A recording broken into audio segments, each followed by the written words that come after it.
Hello students, everybody good morning. कैसे हैं?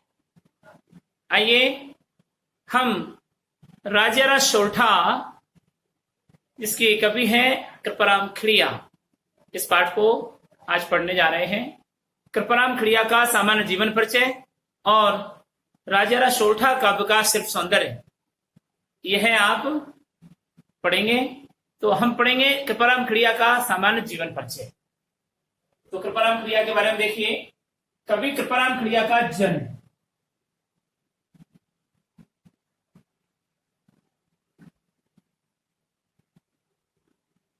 कवि कृपाराम खिड़िया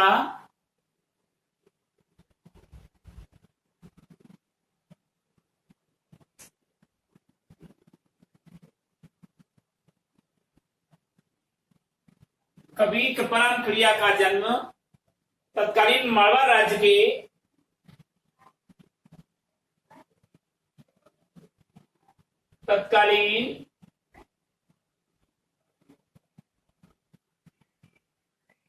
मारवाड़ राज्य के खराड़ी नामक गांव के निवासी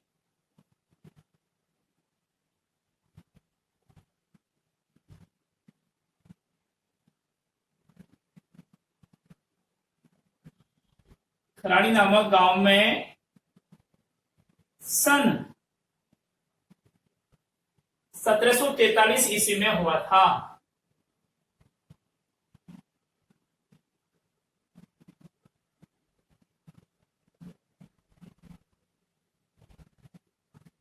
सन 1743 ईस्वी में चारण भाटों की शाखा में जन्म हुआ था।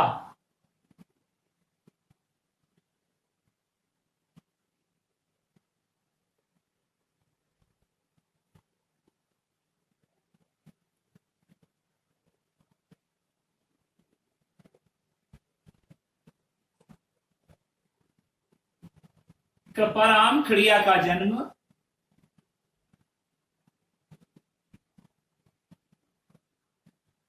कृपाराम खिड़िया का जन्म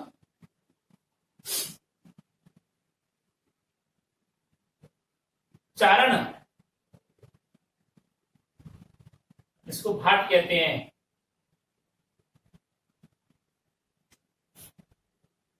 चारणों या भाटों की शाखा में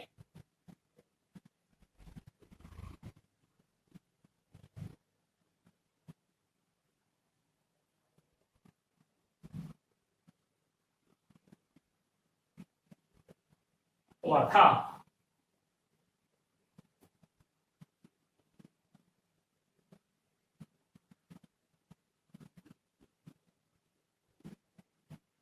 कवि कृपाराम खिड़िया के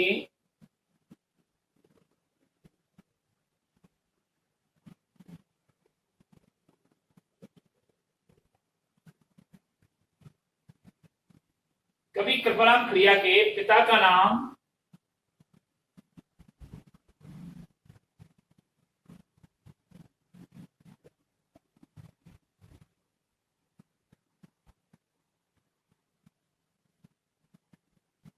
जगराम खिड़िया था।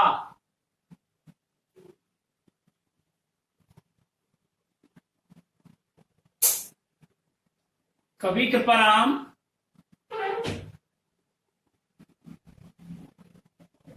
एक प्रतिभाशाली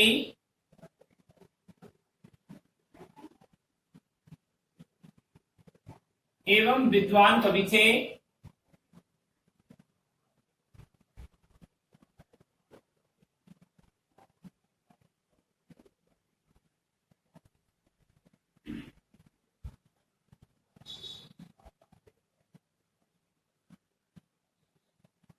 सीकर के राजा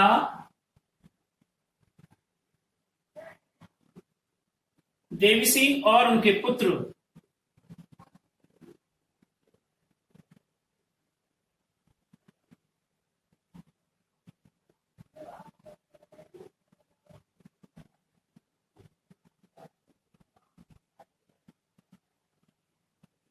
देवी सिंह और उनके पुत्र लक्ष्मण सिंह ने कृपाराम की प्रतिभा से प्रभावित होकर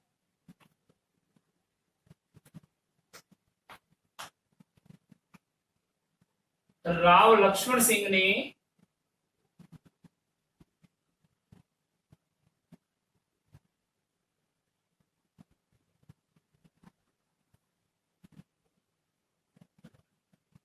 कृपाराम की प्रतिभा से प्रभावित होकर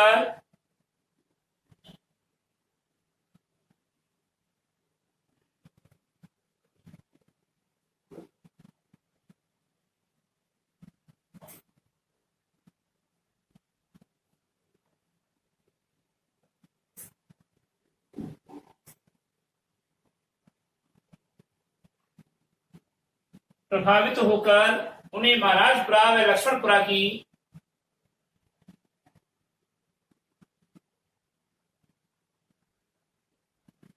महाराजपुरा व लक्ष्मणपुरा की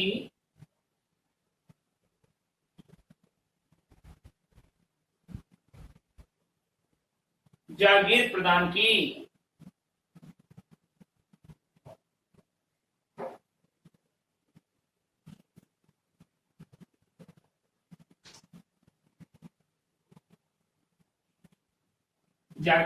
की।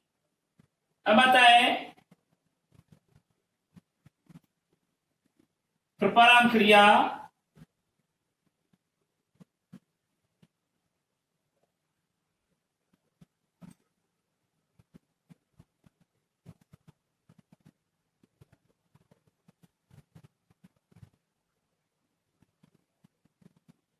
सीकर राज दरबार के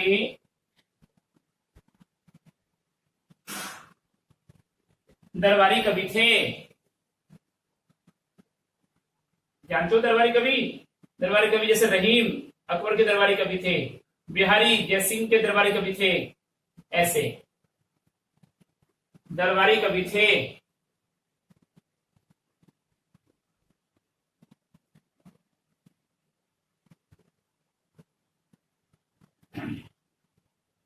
कृपाराम खिड़िया के एक सेवक थे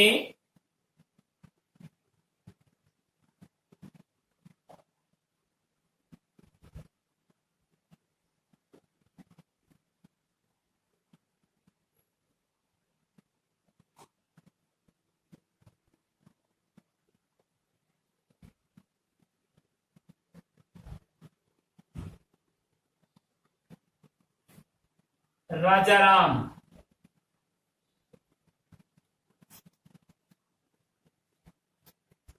या राजिया,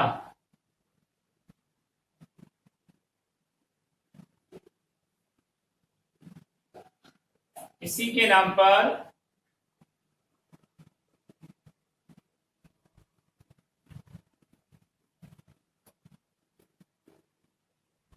कवि ने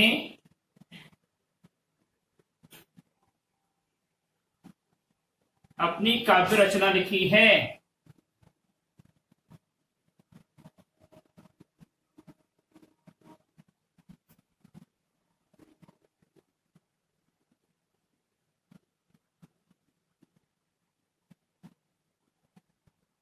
इसी के नाम पर कवि ने अपनी क्या करवाई है, प्रसिद्धि दिलवाई है। किसकी?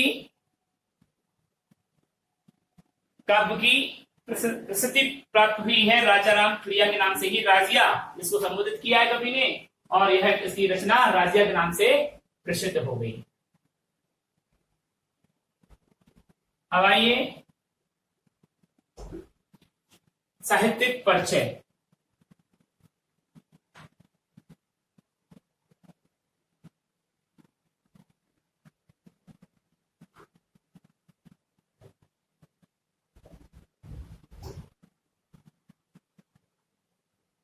कवि का साहित्यिक परिचय देखिए। कृपाराम ने संवत 1864 में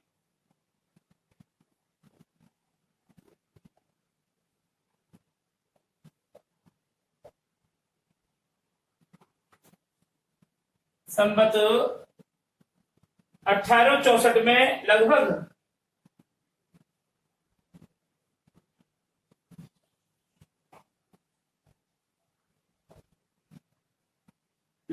अपनी काव्य रचना प्रारंभ की।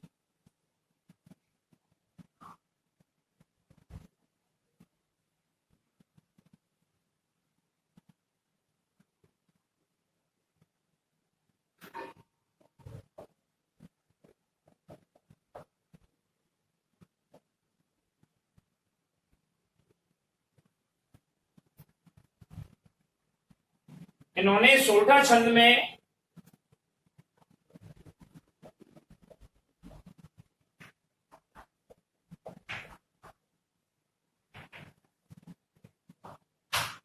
सोरठा छंद में अपनी सहज सरल एवं सहज सरल एवं सरस राजस्थानी भाषा में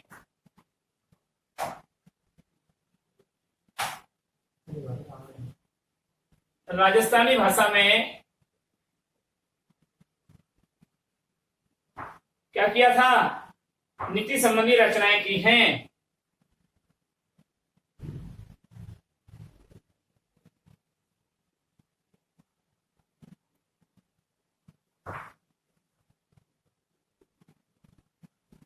नीति संबंधी रचनाएं की हैं।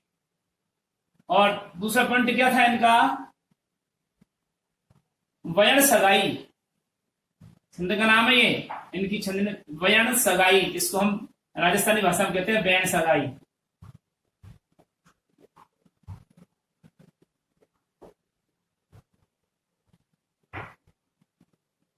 इनके काव्य का प्रमुख अलंकार है। इनके काव्य का प्रमुख अलंकार है।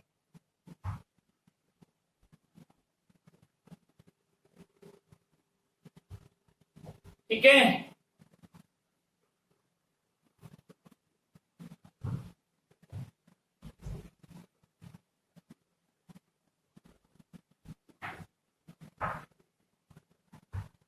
इनकी काव्य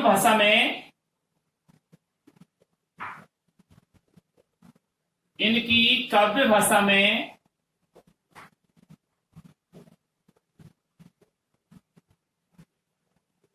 डिंगल राजस्थानी भाषा का प्रभाव है। डिंगल राजस्थानी भाषा का प्रभाव है।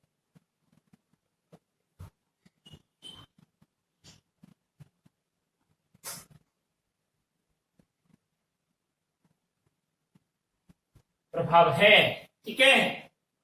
और अब आएंगे इनकी रचनाएं व कृतियां।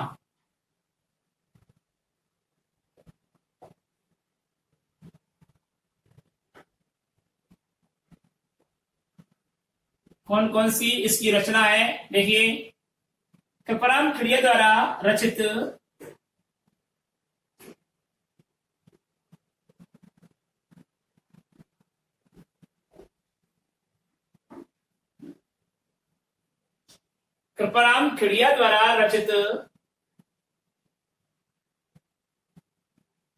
तीन ग्रंथ माने जाते हैं।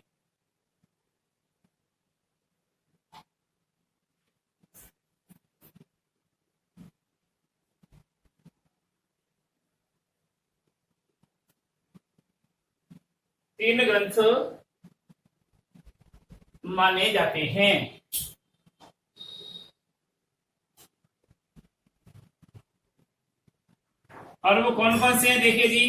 पहला है राज्यराज सोरठा।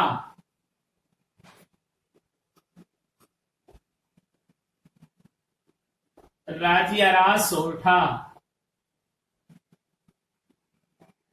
जो काव्य रचना है और उपलब्ध है।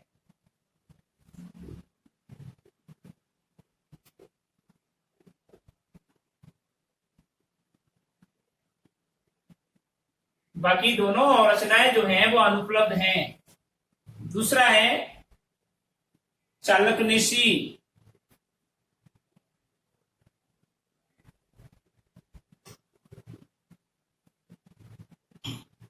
दूसरी रचना है इनकी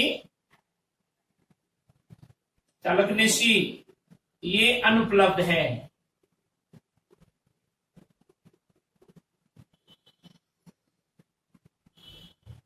और ये नाटक है लेकिन अनुपलब्ध है ये।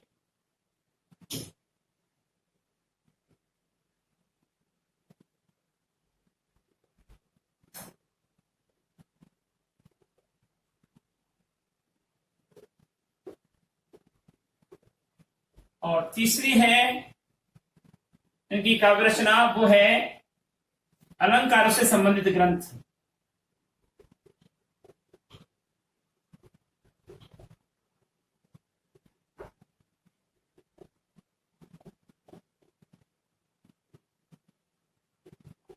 अलंकारों से संबंधित ग्रंथ है और यह भी अनुपलब्ध है।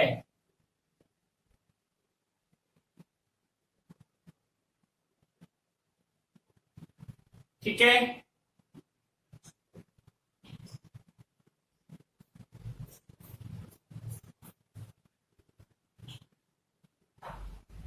इनकी केवल एक ही जो है वह उपलब्ध है और अंत में इनकी मृत्यु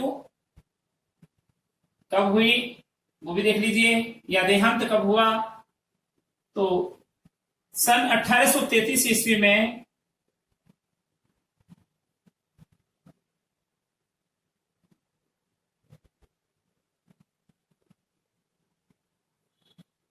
कवि कृपाराम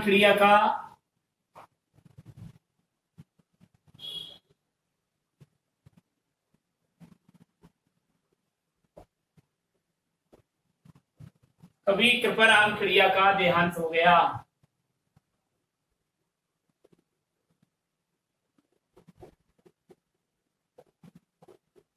ये था इनका सामान्य जीवन परिचय। शिल्प सौंदर्य में पहला बिंदु है काव्य भाषा। प्रस्तुत काव्यांश जिसका नाम है राजियारा सोरठा।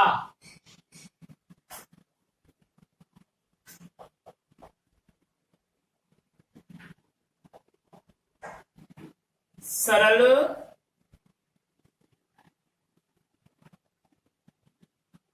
सरस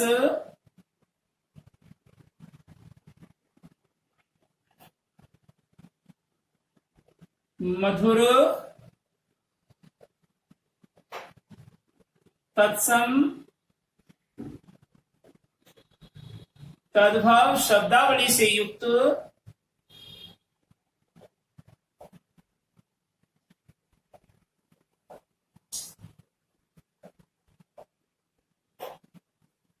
मुहावरेदार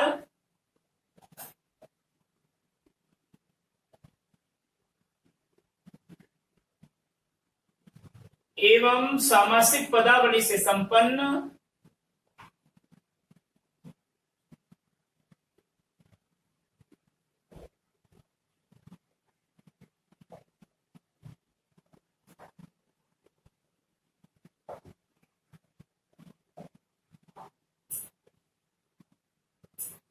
सहज, कौन सी भाषा का प्रयोग किया गया है? राजस्थानी डिंगल भाषा का, डिंगल राजस्थानी भाषा का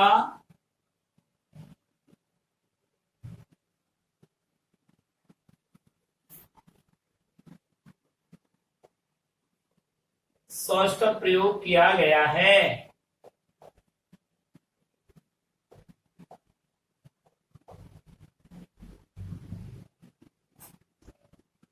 ओके, अब लिखेंगे हम काव्य शैली, पॉइंट नंबर 2।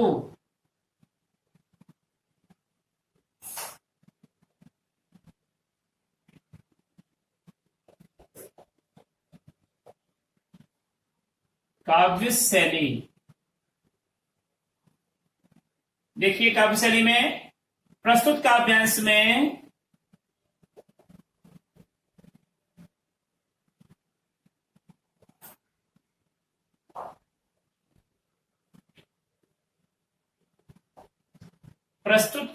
में लाक्षणिक, उपदेशात्मक, नीतिपरक,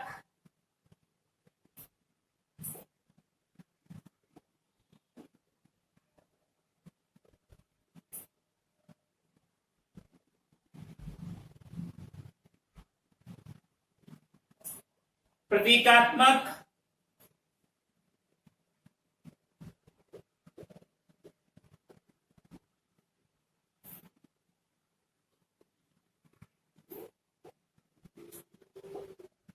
गीति, जिसको हम गे भी कहते हैं, जिसको गाया जा सकता है उसको कहते हैं गीति। काव्य शैली का प्रयोग किया गया है।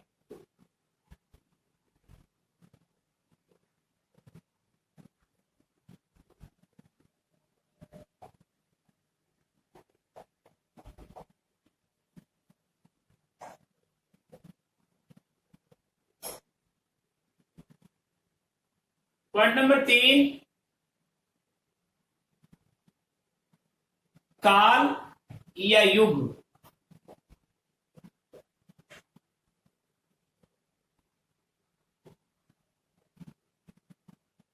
प्रस्तुत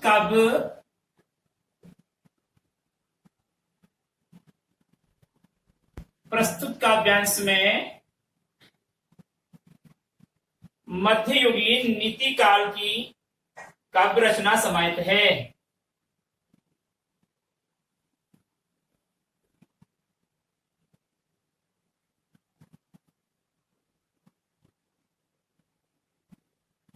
काव्य रस, यहाँ आएंगे काव्य शैली। काव्य शैली में प्रस्तुत काव्यांश में नीतिपरक, लाक्षणिक, उपदेशात्मक, प्रतीकात्मक, गीति काव्य शैली का प्रयोग किया गया है।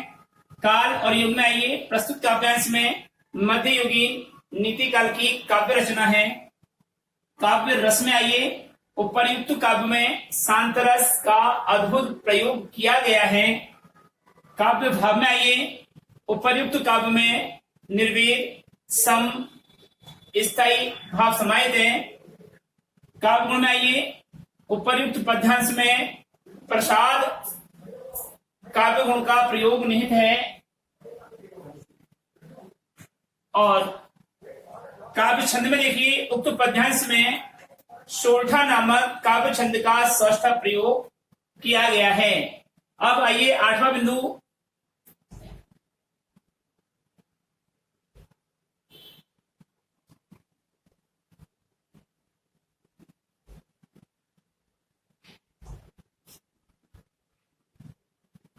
है आपका काव्य अलंकार।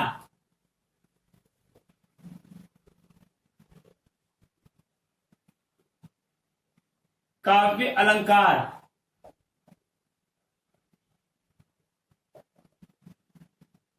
काव्य अलंकार में देखिए, उक्त पद्यांश में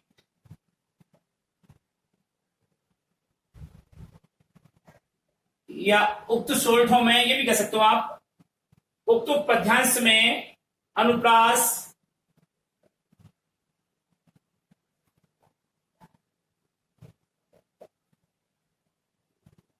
रूपक, उपमा, अतिशयोक्ति, उपमा,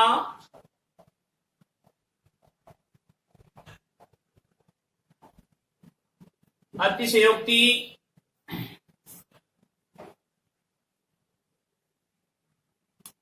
एवं वयन सगाई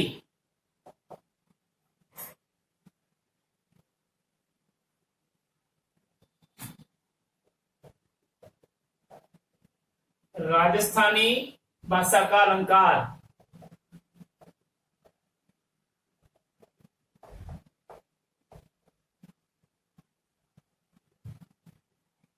वयन सगाई आदि अलंकारों का षष्ठ प्रयोग किया गया है।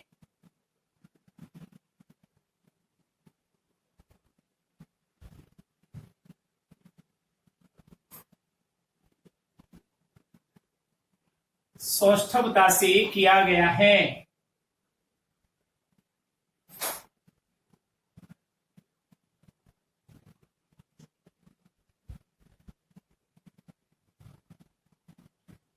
और 9वां बिंदु है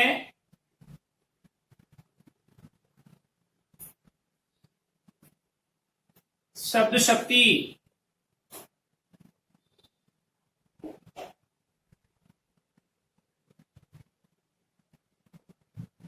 शब्द शक्ति में देखिए, उक्त सोरठों में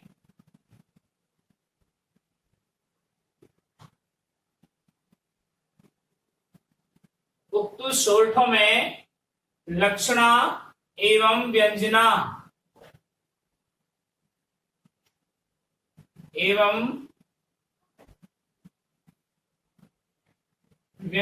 शब्द शक्तियों का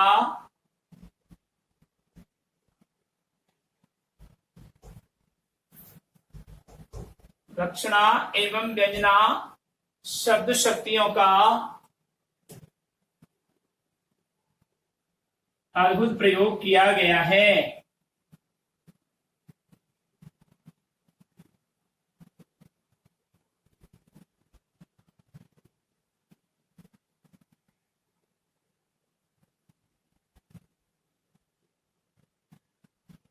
ठीक है। पॉइंट नंबर 10, वर्ण विषय।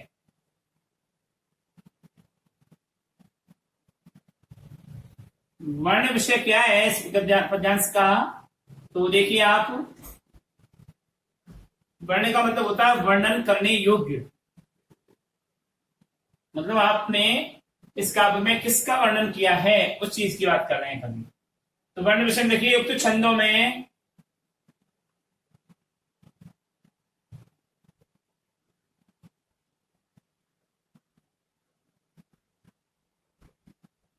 छंदों में हिम्मत एवं पराक्रम का महत्व, हिम्मत एवं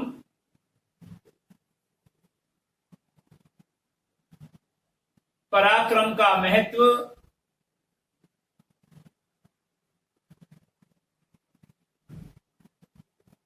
कोमा सुसत्संगति का लाभ, सदसंगति का लाभ,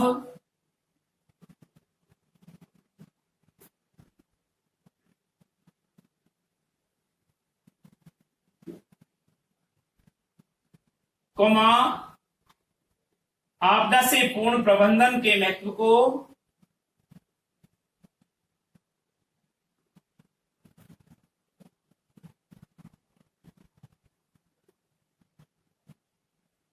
आपदा से पूर्व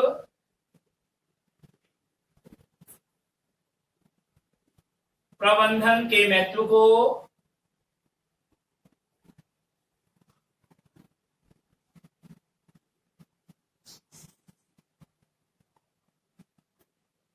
स्पष्ट किया है।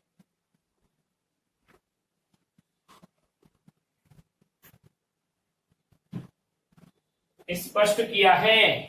साथ ही वाणी के महत्व एक और आदर्श समाज में, साथ ही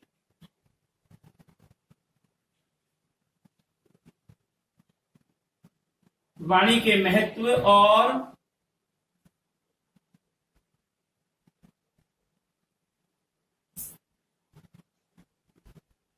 आदर्श समाज में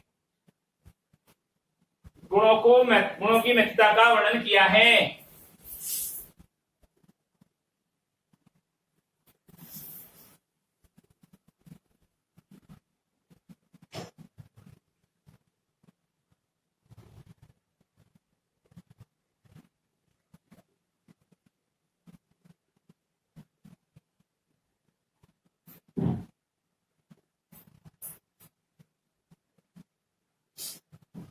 ये था आपका। तो प्रश्न अब आता है आपका गृह कार्य।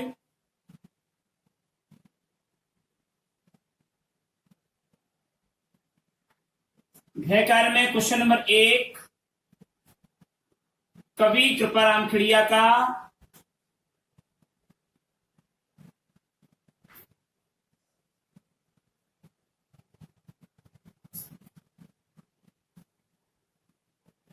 सामान्य जीवन परिचय दीजिए।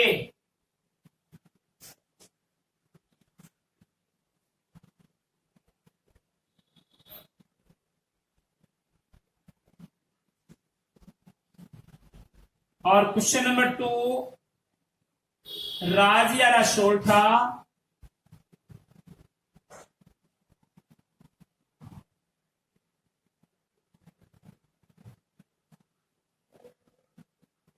काव्य का शिल्प सौंदर्य लिखिए।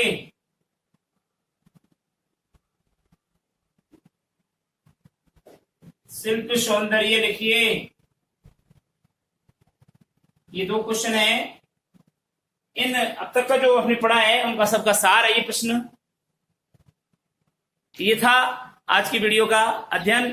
अगली वीडियो में हम आपसे फिर मुलाकात करेंगे। तब तक के लिए हम इजाजत चाहते हैं। नमस्कार।